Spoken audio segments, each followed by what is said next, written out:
அன்பான சகோதரர்களே, புகழை தாங்கி அந்த வசனத்தின் துவக்கம் இருக்கிறது.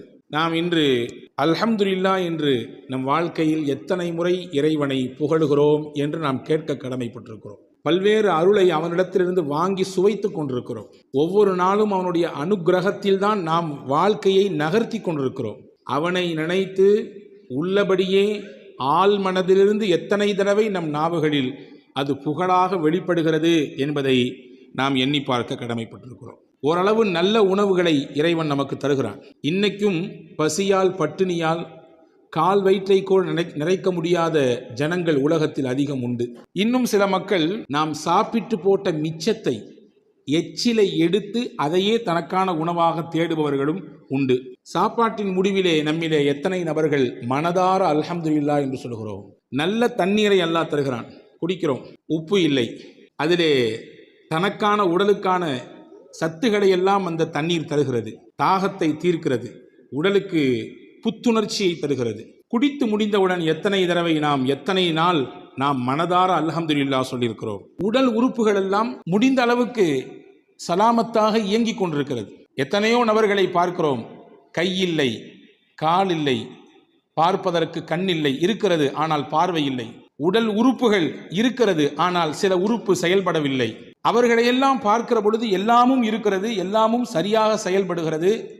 இதெல்லாம் செயல்படுவதற்கு வாய்ப்பளித்த அல்லாஹ்வே எல்லா புகழும். எத்தனை தடவை நாம் ஆள் மனதிலிருந்து சொன்னோம். அல்லாஹ் நமக்கு பெற்றவர்களை தந்தான், நம்மை வளர்க்க நம்முடைய பெற்றோர்கள் இருந்தார்கள், இருக்கிறார்கள். ஆனால் உலகத்தில் இன்னைக்கும் எத்தனையோ பிள்ளைகள் அனாதைகளாக சுற்றி கொண்டிருக்கிறார்கள். ஊர் தெரியாது, பேர் தெரியாது, எந்த குடும்பம் வம்சம் தெரியாது. பெத்துவிட்டு அப்படியே தூக்கி எறிந்து விட்டு அல்லது பெத்த நிலையிலேயே கதி என்று விட்டுவிட்டு அனாதைகளாய் ஆதரவற்றவர்களாய் எத்தனை பிள்ளைகள் வாழுகிறார்கள். பெற்றோர்களை தந்த அல்லாஹ்விற்கு நாம் எத்தனை முறை நன்றி கூறுகிறோம். நமக்கென்று சந்ததிகள் இருக்கிறது, நம்முடைய வம்சத்தொடர் அந்த சந்ததிகளின் வழியாக நீண்டு போய் கொண்டிருக்கிறது இல்லையா? ஆனால் திருமணமாகியும் பல்லாண்டுகள் ஏங்கி தவமாய் கிடக்கிறார்கள் எத்தனையோ தம்பதிகள். எங்களுக்கு ஒரு குழந்தை வேண்டும் என்று, எங்களுக்கு ஒரே ஒரு குழந்தை வாரிசு. அந்த குழந்தை வெள்ளையோ கருப்போ, நெட்டையோ குட்டையோ, அறிவாளியோ அல்லது அறிவில் குறைந்தவரோ, அதுவெல்லாம் எங்களுக்கு முக்கியம் அல்ல. எங்களுக்கு வேண்டும் ஒரு பிள்ளை. அன்பர்களே, பிள்ளைகளை அன்பளிப்பாக அல்லாஹ் தந்தான். அந்த அல்லாஹ்வை நம் பிள்ளைகளை பார்க்கிற பொழுது, வளர்க்கிற பொழுது, இதை தந்தவன் என் ரப்பு எனக்கென்று வாரிசை தந்தான், அல்ஹம்துலில்லாஹ் எத்தனை தடவை சொன்னோம். ஆரோக்கிய சீர்கேடுகள் நிறைந்த உலகம் இன்று. படுத்த படுக்கையில் பல்லாண்டுகள் கிடப்பவர்கள் இன்னைக்கு நிறைய உண்டு. கால்கை முடமாக்கப்பட்டு போய் எல்லாமே படுக்கையில், சிறுநீர், அவர்களின் உடல் உபாதை எல்லாம் படுக்கையில். ஆனால் இன்றைக்கு நமக்கு வல்ல அல்லாஹ் ஆரோக்கியத்தை தந்தான். ஒவ்வொரு முறையும் அந்த ஆரோக்கியத்தை சுவைத்து தீர்க்கிற பொழுது அல்ஹம்துலில்லாஹ் என்று எத்தனை தடவை சொன்னோம். சுருங்க சொன்னால் நிமிட பொழுது ஆனாலும் சரி, ஒவ்வொரு நிமிடமும் அந்த அல்லாஹ்வின் அருளை சுவைத்துக் கொண்டிருக்கிற நாம் அவனை மனதார புகழ்ந்தோமா, அவனை மனதார நினைத்தோமா என்பதுதான் உங்களுக்கும் எனக்கும் ஆன கேள்வி. அல்லாஹ் சொல்கிறான், வஇன் தஉது நிஅமத்தல்லாஹ் லா துஹ்ஸூஹா. உங்களின் மீது உங்கள் இறைவன் கொட்டி இருக்கக்கூடிய அருளை நீங்கள் எண்ண முற்பட்டால் உங்களால் முடியாது. அவனுடைய அருளை, அவனுடைய கரிசனத்தை, அவனுடைய காருண்ய பார்வையை உங்களால் எண்ணி முடித்துவிட முடியாது என்று அல்லாஹ் சொல்கிறான். அன்பர்களே, நமக்கு யாராவது ஒருவர் நம்முடைய பொருள் தவறி கீழே விழுந்து விட்டது, போகிற போக்கில் எடுத்து கையில் தந்தார், நாம் சிரித்துக்கொண்டே நன்றிங்க என்று நமக்கு தெரிந்த பாஷையில் சொல்லுவோம் இல்லையா?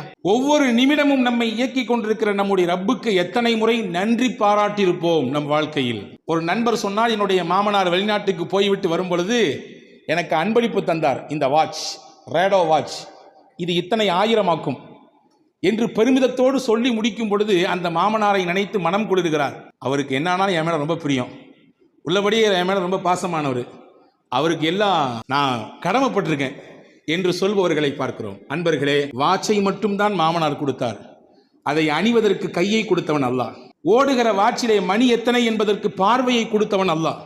ஏன், சின்ன முள்ளு இத்திலும் பெரிய முள்ளு இதிலும் இருந்தால் அது இத்தனை மணி என்று சிந்திப்பதற்கும் அதை விளங்குவதற்கும் உண்டான ஆற்றலையும் அறிவையும் தந்தவன் அல்லாஹ். ஒரு வாட்சி தான், அது அன்பளிப்பாக கிடைக்கிற பொழுது கொடுத்தவரை நினைத்து நாம் புலகாங்கிதான் அடைகிறோம். ஆனால் அதை அணிவதற்கு பின்னால் ஏக இறைவனின் அந்த அருள் கடைகளை எத்தனை முறை நாம் உள்வாங்கியிருப்போம் என்பதை நாம் கவனிக்க வேண்டும். சில விஷயங்கள் நமக்கு இலவசமாக கிடைப்பதினாலே அதனுடைய மகத்துவம் நமக்கு தெரிவதே இல்லை. பொதுவாகவே இலவசங்கள் அப்படித்தானே, சும்மா கொடுத்தால் எதுவுமே அதனுடைய மதிப்பு தெரியாது என்று சொல்லுவார்கள். அல்லாஹ் நமக்கு சும்மாவே தந்திருக்கிறான் நிறைய அருளை. ஒன்றே ஒன்றுதான், 24 மணி நேரமும் நம் தலையிலிருந்து கால் வரை ரத்தம் சுத்தி கொண்டே இருக்கிறது. இரத்த ஓட்டம் நின்று விட்டால் மூச்சும் நின்றுவிடும் இல்லையா? இரத்த ஓட்டம் நின்று விட்டால் மூச்சும் நின்றுவிடும். அந்த இரத்தம் ஓடிக்கொண்டே இருக்க வேண்டும், அந்த இரத்தம் சுத்திகரிக்கப்பட்டு கொண்டே இருக்க வேண்டும். அந்த சுத்திகரிக்கக்கூடிய வேலையை நம்முடைய உடலிலே அல்லாஹ் வைத்திருக்கக்கூடிய சிறுநீரகம் சிறப்பாக செய்கிறது. யோசியுங்கள், என்றாவது ஒரு நாள் அது பழுதுபட்டு போனால் டயாலிசிஸ் என்கின்ற ஒரு அமைப்புக்குள்ளே நாம் போக வேண்டியது இருக்கிறது. இத்தனை நாளைக்கு ஒரு முறை இவ்வளவு காசு கட்டி செய்தால்தான் உங்கள் இரத்தத்தை சுத்திகரிப்பு செய்து மறுபடியும் உடலுக்குள்ளே இயக்க முடியும். நான் கேட்கிறேன், நாமே யோசிப்போம், கேள்வியாக வைப்போம். 60 ஆண்டுகள் நான் வாழ்ந்து முடித்திருக்கிறேன். ஒரு நாளைக்கு சுத்திகரிப்பு செய்வதற்கு இத்தனை ரூபாய் என்று கணக்கு போட்டு பார்த்தால் தலை சுத்திவிடும் நமக்கு. அல்லாஹ் கணக்கில்லாமல் செய்து கொண்டிருக்கிறான், இயக்கி கொண்டிருக்கிறான். அது தடைபடுகிற பொழுதுதான் அதனுடைய பெரும் பாக்கியமும் அதனுடைய பேரருளும் நமக்கு புரிய வருகிறது இல்லையா? சில விஷயங்கள் தெரிவதில்லை. நாம் உடலுக்கு தேவையானதை உட்கொள்கிறோம், அது செரித்து உடலுக்கான சத்தாக தனியாக பிரிந்து உடல் இயங்குவதற்காக அது மாறி தேவையில்லாத நச்சுக்கள் கழிவுகள் எல்லாம் வெளியேற்றப்படுகிறது. உடலை விட்டு வெளியேற வேண்டும். உணவு தேவையானது சத்தாக போய் மீதி சக்கை வெளியாக வேண்டும். தண்ணீர் தேவையானது உள்ளே போய் அதில் இருக்கக்கூடிய மினரல்ஸ், அதில் இருக்கக்கூடிய ஆரோக்கியங்கள் எல்லாம் உடலுக்கு போய் மிச்சம் கழிவுகள் எல்லாம் சிறுநீர் வழியாக வெளியே வர வேண்டும். வைத்துக் கொள்ளுங்கள், இதிலே ஏதாவது ஒன்றுக்கு முன்னுக்கு முரணாக போனால், நான் ஸ்டாப்பா போனாலும் பிரச்சனை, போகாம இருந்தாலும் பிரச்சனை. அல்லாஹ் சீராக இயக்குகிறான், நமக்கு தெரிவதே இல்லை. சீராக இயக்குகிறான் இல்லையா? போவது போகிறது, தேவையானது உள்ளே இழுத்துக் கொள்ளப்படுகிறது, தேவையற்றதை வெளியே தள்ளுகிறான். பாருங்கள், அதிலும் ஒரு பேரதிசயம், அற்புதம். மனிதன் சாப்பிட்டு முடித்ததற்கு பிறகு தேவையில்லாத நச்சுக்கள் வெளியே போக வேண்டும் என்றால், கழிவுகள் வெளியே போக வேண்டும் என்றால் குறிப்பிட்ட இடத்திற்கு நாம் செல்ல வேண்டும். நாம் நினைக்க வேண்டும், நான் என்னுடைய கழிவுகளை வெளியேற்ற போகிறேன் என்று நினைக்க வேண்டும். அதற்கு பிறகு அந்த மாதிரியான ஒரு அமைப்புல போய் அமர்ந்ததற்கு பிறகுதான் உடலில் இருந்து வெளியேறுகிறது கழிவு. வைத்துக் கொள்ளுங்கள், உள்ள போட்ட பின்னாடி ஆட்டோமேட்டிக்கா செரிச்ச பின்னாடி வெளியாகியும் நிலை ஏற்பட்டா என்ன ஆகும்? கதை கந்தலாகி போயிடும் இல்லையா? அன்பர்களே, உடலுக்கு நோவை தரக்கூடியது உள்ளே இருந்தாலும் பிரச்சனை, மொத்தமாக வெளியேறினாலும் பிரச்சனை. ஆனால் அது சீராக இயங்கிக் கொண்டே இருக்கிறது. எனவேதான் நபிகள் பெருமானார் ஸல்லல்லாஹு அலைஹி வஸல்லம் கழிவறைக்கு போய்விட்டு வந்தால் நீங்கள் சொல்ல மறக்காதீர்கள், அல்ஹம்துலில்லாஹ் குஃப்ரானக், மன்னிப்பை கேட்கிறேன், அல்ஹம்துலில்லாஹ், எல்லா புகழும் அல்லாஹ்விற்கு. நீங்கள் உள்மனதோடு சொல்ல வேண்டும். அஸ்ஹப அன்னியல் அதா வ ஆஃபானி, எனக்கு நோவு தரக்கூடிய அந்த மலத்தை, சிறுநீரை என்னிடத்திலிருந்து பிரித்து எடுத்து எனக்கு ஆரோக்கியத்தை தந்த அல்லாஹ், உனக்கு எல்லா புகழ். அது உள்ளே இருந்தால் பிரச்சனை, சரியாக வெளியேறவில்லை என்றால் பிரச்சனை. அதை வெளியேற்றி எனக்கு ஆரோக்கியத்தை தந்தாயே அல்லாஹ்வே, உனக்கே எல்லா புகழும். சொல்றோமா இல்லையா? அப்ப அல்லாஹ்விற்கு நன்றி செய்கிற, அவனை புகழுகிற கட்டங்கள் எத்தனை வாழ்க்கையில் இருக்கிறது. அதையெல்லாம் நாம் அனுபவித்து கிடக்கிறோமா? நல்ல ஆடையை உடுத்துவதற்கு அல்லாஹ் தருகிறான். தமிழ்ல அழகா சொல்லி வச்சிருக்கான், ஆள் பாதி ஆடை பாதி இல்லையா? ஆடை இல்லா மனிதன் அரை மனிதன். எவ்வளவு அற்புதமான வார்த்தைகள் தெரியுமா? இதுவெல்லாம் தமிழ் ஒரு அதி அற்புதமான மொழி. இத்தனை நல்ல கருத்துக்களை நம்முடைய உள்ளங்களிலே கொண்டு தேக்கி வைத்திருக்கிறது. ஆள் பாதி ஆடை பாதி. ஒருவரின் ஆடையை வைத்துதான் அவனுடைய அந்தஸ்து, அவனுடைய தரம் நிர்ணயிக்கப்படும். ஆடை இல்லா மனிதன் அரை மனிதன். ஆடை இல்லை என்றால் எவ்வளவு அறிவு இருந்தாலும் அவன் அரை மனிதன் தான், முட்டாள் தான். ஆடை நமக்கு அலங்காரத்தை தருகிறது, நம்ம அவயங்களை மறைக்கிறது, நம்முடைய கற்பை பாதுகாக்கிறது. நான் கேட்கிறேன், இன்றைக்கு உலகத்தில் ஆடையை உடுத்துவதற்கு அரை நிர்வாணங்களாக உலகத்தில் வாழக்கூடியவர்களின் எண்ணிக்கை நமக்கு நம்மிலே எத்தனை நபர்களுக்கு தெரியும்? சரியான ஆடை இல்லாமல் கிழிசல் ஆடைகளை, ஒட்டுப்போட்ட ஆடைகளை, கந்தலான ஆடைகளை, அழுக்கான ஆடைகளை, அதுதான் நமக்கு கதி என்று உடித்துக்கொண்டு வாழ்பவர்கள் எத்தனை? அப்படியெல்லாம் இருக்கும் பொழுது நல்ல ஆடையை உடுத்த அல்லாஹ் தந்தானே, அதை போடும் பொழுது அவனை புகழ வேண்டாமா? லிபாசை யுவாரி சௌஆத்திக்கும் வரீஷா, அல்லாஹ் தான் உங்களுக்கு ஆடையை தந்தான். 2 காரணம், உங்களுக்கு அது அலங்காரம், 2வது உங்கள் மானத்தை அது மறைக்கும். உங்கள் மானத்தையும் மறைக்கும், உங்களுக்கு அலங்காரமாகவும் இருக்கும். எனவே அந்த ஆடையை உடுத்தும் நேரத்திலே நாம் அல்லாஹ்வை புகழ வேண்டாமா? என் மானத்தை மறைத்திருக்கிறேன், என்னை அழகாக நான் என் ஆடையில் வெளியே காட்டுகிறேன். நபிகள் பெருமானார் ஸல்லல்லாஹு அலைஹி வஸல்லம் நாளும் ஆடை உடுத்தும் பொழுதும் இந்த துஆவை ஓதுவார்கள்.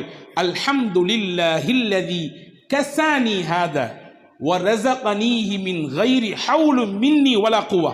எல்லா புகழும் அவனே எனக்கு ஆடையை உடுத்த தந்தான். இந்த ஆடை எனக்கு கிடைத்திருக்கிறது, ஏதாவது என்னுடைய முயற்சி உண்டா? கிடையாது. என்னுடைய முயற்சியோ என்னுடைய திறமையோ இல்லாமல் என்னை பாதுகாக்க, என் கற்பை மறைக்க, என்னை அலங்கரிக்க அல்லாஹ்வே தந்தான் இந்த ஆடையை, அவனுக்கே எல்லா புகழும் என்று ஒருவர் சொன்னால் அதற்கையும் பலன்னு சொன்னாங்க. ஒருத்தர் சட்டை போடும் பொழுது அல்லது பேண்ட் போடும் பொழுது, லுங்கி உடுக்கும் பொழுது இந்த துவாவை ஓதுகிறார்.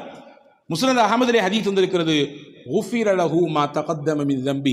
அவர் முன்னால் செய்த எல்லா பாவத்தையும் அல்லாஹ் அந்த துவா அழிச்சிருந்தாங்க. அவர் செய்த பாவங்களுக்கெல்லாம் பரிகாரமாக இந்த துவா மாறிவிடுகிறது என்றார்கள் பெருமானார் ஸல்லல்லாஹு அலைஹி வஸல்லம். ஆடை உடுத்தும் பொழுது நாம் இதை யோசிக்கிறோமா? நல்ல உணவை நமக்கு அல்லாஹ் தருகிறான். பசி வந்ததற்கு பிறகு புசி என்றான் இல்லையா? ஆனா இன்னைக்கு நம்மள பல பேருக்கு பசியே வர்றதில்லை. பசிப்பதற்கு முன்பாகவே சாப்பிடுகிறோம். அது ஒரு புறம் வைத்துக் கொள்ளுங்கள். ஒரு காலகட்டம் இருந்தது, அரை வயிறை நிரப்புவதற்கு பாடுபட்டார்கள். சோறே இல்லை. நம்முடைய முன்னோர்கள் சொல்லி கேள்விப்பட்டிருப்போம், எங்களுக்கெல்லாம் இந்த மக்காச்சோளம் தான், அதை அந்த மாவை எடுத்து கஞ்சி காய்ச்சி குடிப்போம். மரவள்ளி கிழங்கு தான், அதை தான் நாங்கள் அவிச்சு சாப்பிடுவோம். நல்லது உள்ளது நாட்களில் மட்டும்தான் எங்களால் அரிசி சாப்பாடு சாப்பிட முடியும் இல்லையா? அப்படியெல்லாம் இன்றைக்கு இல்லாமல் விதவிதமான உணவுகளை அல்லாஹ் தருகிறான். விதவிதமான உணவுகளை நம்முடைய தேவைக்கு அதிகமாகவே அல்லாஹ் தருகிறான். யோசிக்கிறோம், உணவை சாப்பிட்டதற்கு பிறகு தந்த அல்லாஹ்விற்கு நன்றி சொல்கிறோமா, புகழுகிறோமா? நம்முடைய முயற்சியா? தானியம் நம்முடைய முயற்சியில் கிடைத்ததா? அல்லாஹ் கேட்கிறான், சூரா வாக்கியா ஓதப்பட வேண்டும் ஒவ்வொரு வீடுகளிலும். எது நடக்கிறதோ இல்லையோ, யாரை பற்றி எப்படி கழுவி குடிக்கிறோமோ குடிக்கவில்லையோ, ஒவ்வொரு நாட்களிலும் வீடுகளிலே சூரா வாக்கியா ஓதப்பட வேண்டும். பெருமானா சொன்னார்கள், வாக்கியா சூரா ஓதப்படுகிற வீடுகளுக்கு வறுமை அதன் வாசலுக்கு கூட வராது, ஏழ்மை அந்த வீட்டு வாசலுக்கு கூட வராது. பெருமானாரின் வார்த்தை, சத்திய வார்த்தை அது. அல்லாஹ் கேட்கிறான் அந்த சூரா வாக்கியாவில், அஃபரஐதும் மா தஹ்ருஸூன், நீங்கள் விதைக்கிறீர்களே விதை, அதை பார்க்கவில்லையா? அன்தும் தஸ்ரஊனஹு அம் நஹ்னு ஸாரிஊன், நீங்கள் விதையை மட்டும்தான் பூமியில் போட்டீர்கள், அதை உங்களுக்கு தானியமாக யார் தந்தது? அரிசியாக யார் மாற்றி கொடுத்தது? கோதுமையாக யார் மாற்றி கொடுத்தது? உங்களுக்கான உணவாக அதை யார் தந்தது? நீங்களா அல்லது நானான்னு கேட்கிறான் அல்லாஹ். கேட்ட அடுத்து ஒரு வார்த்தை கேட்பான் பாருங்க, ரொம்ப அற்புதமான வார்த்தை. லவ் நஷாஉ ஜஅல்னாஹு ஹுதாமன் ஃபதல்தும் தஃபக்கஹூன், நாம் நாடி இருந்தால் நீங்கள் போட்ட விதையை அந்த கதிர்களிலேயே பதறுகளாக மாற்றியிருப்பேன், உதவாத பதறுகளாக மாற்றியிருப்பேன். எனக்கு அந்த சக்தி இருக்கிறது அல்லாஹ் சொல்லுகிறான். அப்ப அந்த உணவை சாப்பிட்டதற்கு பிறகு வல்ல அல்லாஹ்விற்கு நான் நன்றி சொல்ல வேண்டாமா? சாப்பிட்டதற்கு பிறகு மட்டும் இல்லை பெருமக்களே, எத்தனையோ உணவுகளை வாயில் போட்டு மெல்லுகிறோம். சிலது நைஸா உள்ள இறங்கிறது, சிலது கஷ்டப்பட்டு இறங்குது, கடிக்க கூட முடியல, ரொம்ப கடினமா இருக்குது, நல்ல அதாவது ஜாமிதாக இருக்கிறது, ரொம்ப தடிமனாக இருக்கிறது. எப்படியோ வாயால் கடித்து மென்று உள்ளே தள்ளிவிட்டோம். யோசிக்கிறோமா என்றாவது? கடிப்பதற்கே இவ்வளவு வலுவாக இருந்தது, வயிற்றுக்குள்ளே இறங்கி எப்படி அது செரிமானமாகும்? செரிமானமாகுவதற்கென்று அல்லாஹ் ஒரு இயற்கையை வைத்தான். அவன் நுட்பமானவன். படைப்பின் திறன்களை ஆய்வு செய்து எந்த அடிப்படையில் மனிதனை உண்டு வெளியே தர வேண்டும் என்பதிலே தீர்க்கமான ஞானம் உள்ளவன். எனவேதான் அல்லாஹ் தன்னை ஹக்கீம் என்கிறான். ஹக்கீம் என்றால் நுட்பமானவன், நுண்ணறிவு மிக்கவன். அந்த நுண்ணறிவு உலகத்தில் யாருக்கும் கிடையாது. நினைக்கலாம், நம்மள மாதிரி அறிவாளி உலகத்தில் உண்டா? நான் சொல்ற மாதிரி யோசனை யாராவது சொல்லுவாங்களா? என்ன மாதிரி நிர்வாக திறன் யாருக்கும் உண்டா? என்ன மாதிரி உண்டான ஆற்றல் யாருக்கு சொல்லலாம்? எல்லாம். ஆனா எல்லாம் ஒரு எல்லைக்கு உட்பட்டது. எல்லையை கடந்த ஞானம் அல்லாஹ்விற்கு உண்டு. எனவேதான் அல்லாஹ் ஹக்கீம் என்கிறான். பாருங்கள், சரி உள்ள போகுது இந்த பொருள் எப்படி செரிக்குது? அல்லாஹ் வயிற்றிலே ஹைட்ரோக்ளோரிக் என்று சொல்லக்கூடிய ஒரு அமிலத்தை அல்லாஹ் சுரக்க செய்கிறான். அந்த அமிலம் என்ன செய்யும்? உள்ளே வந்த உணவை அந்த அமிலம் அதற்கு மேலே பட்டால் தானாக பஸ்பமாகி போய்விடும். எந்த அளவிற்கு சக்தி மிக்கது என்றால் அந்த அமிலம், அறிஞர்கள் சொல்கிறார்கள், உங்கள் உள்ளங்கையில் ஒரு சொட்டு ஹைட்ரோக்ளோரின் விழுந்தால் இந்த பக்கமாக ஓட்டை போட்டுவிடும். மேல் பக்கமாக நீங்கள் ஊட்டினால் கீழ் பக்கமாக அது ஓட்டை போட்டு கீழே வந்துவிடும். அந்த அளவுக்கு வலிமையானது. நீங்க கேட்கலாம் அடுத்த கொஸ்டின், அந்த வலிமையான அந்த ஹைட்ரோக்ளோரின் என்ற அந்த அமிலத்தை வயிறு எப்படி தாங்குகிறது? அப்படி என்றால் வயிற்றினுடைய அந்த உள் அமைப்பை அவ்வளவு நுட்பமாக இறைவன் படைத்திருக்கிறான். வருகிற உணவை செரிப்பதற்கும் இருக்க வேண்டும். அதே நேரத்தில் சுத்தி இருக்கக்கூடிய பாகங்கள் எதுவும் சேதாரமாகிவிடவும் கூடாது. அந்த அடிப்படையிலே மிக நுட்பமாக அல்லாஹ் படைத்தான். உட்கொள்ளுகிற உணவு செரிக்கிறது. நாம் யோசிக்கிறோமா? கொடுத்த உணவை தந்த அல்லாஹ் பசியை ஆற்றினான், நம்முடைய மயக்கத்தை போக்கினான். அல்லாஹ்விற்கு எல்லா புகழும். அல்ஹம்துலில்லாஹில்லதி அத்அமனி வஸகானி வஜஅலனி மினல் முஸ்லிமீன். பெருமானார் ஓதுகிற துஆ இது. எனக்கு பசியோடு இருந்தேன், அவனே எனக்கு உணவு தந்தான். தண்ணீர் தாகத்தோடு இருந்தேன், அவனே எனக்கு நீர் தந்தான். இறைவா, என்னை முஸ்லிம்களில் ஒருவராக ஆக்கிவிட்டாய், உனக்கே எல்லா புகழும். தண்ணீர் குடிக்கிறோம் இல்லையா? 71% உலகத்திலே நீர், 29% உலகத்திலே நிலப்பரப்பு. நம் எல்லோரும் தெரிந்தது. 71% நீர்ப்பரப்பை வைத்து அல்லாஹ் மனிதன் குடிக்கிற நீரையும் உப்பாக மாற்றிருந்தால் என்ன நடக்கும்? தோண்டுகிற இடங்களிலெல்லாம் எல்லா இடத்திலும் உப்பும் நீர் மட்டும் வெளிப்பட்டால் என்ன நடக்கும்? அன்பர்களே, தாகம் எடுக்கிறது, தண்ணீர் குடிக்கிறோம், நமக்கு புத்துணர்ச்சி கிடைக்கிறது.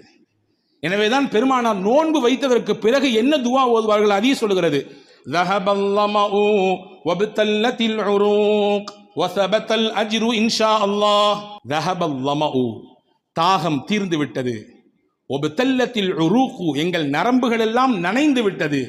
وثبت الأجر إن شاء الله, நாங்கள் வைத்த நோன்புக்கு கூலி அல்லாஹ்விடத்திலே உறுதியாகி விட்டது. இப்ப தண்ணீர் போனால்தான் நம்முடைய செயல்பாடு நடக்கும் இல்லையா? ஒருத்தர் காட்டு வழி நடந்து போனாரு, போய்கிட்டே இருக்காரு, நடக்கிற ஒரு கட்டத்துல தாகம் ஏற்படுது, இருந்த தண்ணி எல்லாம் தீர்ந்து போச்சு, நான் வறட்சி அப்படியே வாட்டி வதைக்கிறத வரை. தூரத்திலிருந்து பார்த்தாரு, ஒரு பெரிய பைய கிடக்குது. ஆசாசியா ஓடி வந்தாரு, எப்படியாவது ஒரு சொட்டு தண்ணி அதுல கிடைச்சிரும்னு. வந்தவர் அந்த பைய திறந்து பார்த்தாரு, எல்லாமே தங்க காசு, எல்லாமே தங்க காசுகள். இப்பொழுது அந்த மனிதரின் மனநிலை எப்படி இருக்கும்? அப்பாடி, இவ்வளவு தூரம் ஓடி வந்துச்சு, பை நிறைய தங்கம்யா, ரொம்ப சந்தோஷம் அப்படின்னு மனசு வருமா? இல்ல, ச்சே தண்ணி நினைச்சமே, இந்த தங்கம் கிடைச்சிருக்க, இது எனக்கு இப்ப தேவையில்லை, தண்ணி தான் வேணும், நான் தண்ணி குடிக்கிறேன்னா செத்து போயிருவேன் என்ற நிலைப்பாடு தானே வரும். தண்ணீரை குடிக்கிறோம், தாகத்தை தீர்த்துக் கொள்கிறோம், கொடுத்தவனுக்கு நான் நன்றி சொல்கிறோமா? அவனை புகழுகிறோமா? ஹாரூன் ரஷீத் பாஷா மிகப்பெரிய மன்னர். அவருடைய ஆட்சி பரப்பு, அதாவது லட்சக்கணக்கான சதுர கிலோமீட்டர்கள் ஆட்சி செய்தவர் ஹாரூன் ரஷீத் பாஷா.